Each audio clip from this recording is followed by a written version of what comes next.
Un homme descendait de Jérusalem à Jéricho, et il tomba aux mains de brigands qui, après l'avoir dépouillé, accablé de coups, s'en allèrent, le laissant à demi-mort. Or, fortuitement, un chef religieux descendait par ce chemin-là, et, le voyant, passa de l'autre côté. De même aussi un lévite. Mais un samaritain allant son chemin vint à lui, et le voyant fut ému de compassion.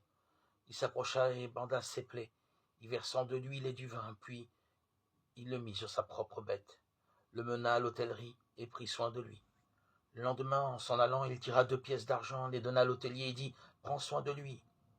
Est-ce que tu dépenseras de plus? Moi, à mon retour, je te le rendrai. Lequel de ces 3 te semble avoir été le prochain de celui qui était tombé entre les mains des brigands ?» Il dit « C'est celui qui a usé de miséricorde envers lui. »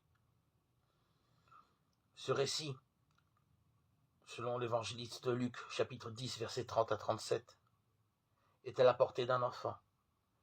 Il nous fait comprendre la profondeur du dévouement de Jésus pour nous atteindre.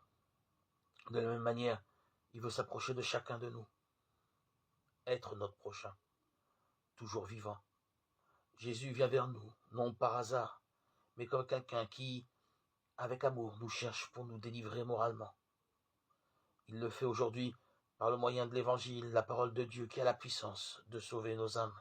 Jacques 1, 21.